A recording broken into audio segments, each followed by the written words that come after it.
What if you could freeze time? After 5 seconds, you try it out. It happens in an instant. One moment, you're walking through your school hallways, and the world is a symphony of motion. The next, a perfect, silent photograph. You've just willed time to stop. Your first feeling is a surge of absolute power. The dust motes in a sunbeam are suspended jewels. A fly is a motionless statue. You take a cautious step. It works. You are the only thing that moves in a frozen world. After 1 minute, the world is your museum. You walk outside into a city-sized sculpture. Pedestrians are rooted to the floor mid-stride. Birds hang motionlessly in the air, and cars are paused in impossible formations. You can walk right up to people and see the expressions on their faces, the details you'd never noticed before. It's the ultimate freedom, a playground where you are the only player. You start to think of the possibilities. What is the best way to test your new power? After 15 minutes, the test. You head back inside of your school to find your school bully, frozen mid-laugh.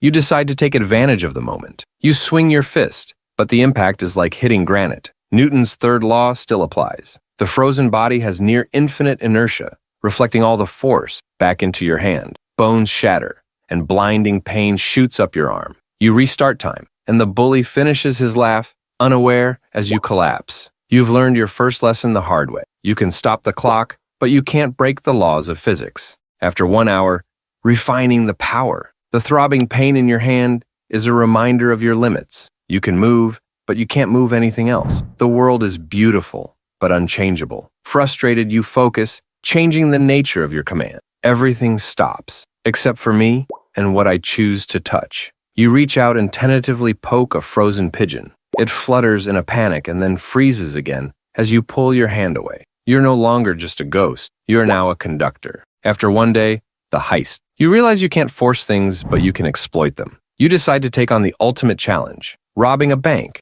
Inside the bank, you wait for the vault to open. When it does, you freeze time. Guards and cameras are still. You walk in, unfreezing only the stacks of cash as you touch them, and fill a bag. You run to an alley far away from the bank and restart time. To the world, not a microsecond has passed, but millions have vanished. You feel an intoxicating rush. You are now a millionaire, and there's nothing anyone can do to stop you. Police launch a search party for you, but even if they knew who you were, if they caught you, all that you would have to do is freeze time and escape. After 1 week, the God complex. After some fun, selfish acts, you realize there is so much more you can do with this power. You see a child run into the path of a truck and freeze the scene. You calmly walk into the street, move the child to the sidewalk, and retreat. Time resumes. The mother screams in relief, hugging her miraculously safe child. No one saw you. You become an anonymous savior, hunting for disasters to avert, fixing the world's broken moments. You are a superhero. A week later, you're in line at the gas station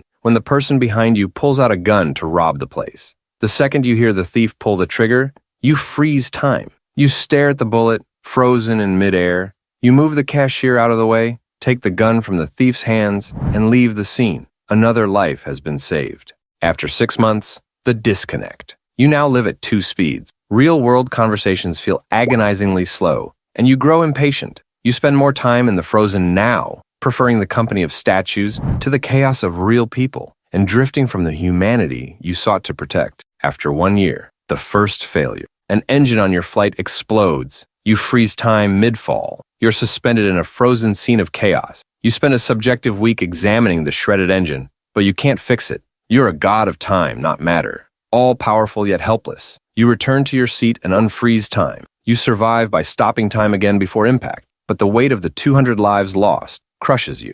After 5 years, the ripple effect. The world notices you as chronospatial discontinuities. Atomic clocks drift at each of your time stops. The bank you robbed collapsed, causing a recession. The child you saved grew up reckless and cruel. Your attempts to fix the world are creating cracks in its foundation. After 10 years, the addiction. You rarely exist in normal time. At 28, you have lived for centuries, while friends and family have aged without you. You're a stranger to them, a relic. You're addicted to the silence and control, telling yourself you're protecting the world when you're really just hiding from it. After 50 years, the fraying of reality.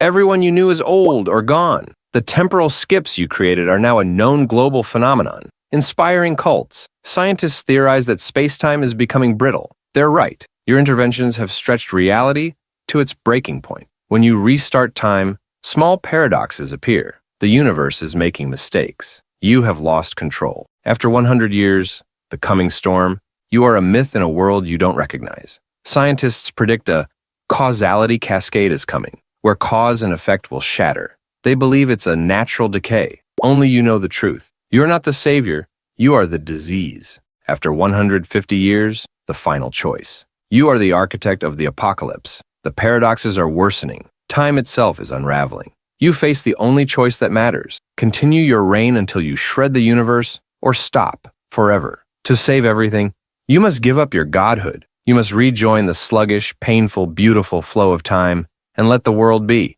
accepting all its flaws. The final moment. You make your decision on a quiet mountain peak. You take one last look at your silent kingdom, a perfect world where you reigned as a lonely king. Then you let it go. You release your will from the timeline and the world rushes back in a symphony of sound and motion. The sun continues its descent. For the first time in centuries of subjective experience, you feel a cool breeze. You are an unaged stranger in a future you created, but you are finally a part of it. Your final act is not one of power, but of surrender, stepping down the mountain to rejoin the beautiful, chaotic, unpredictable flow of life.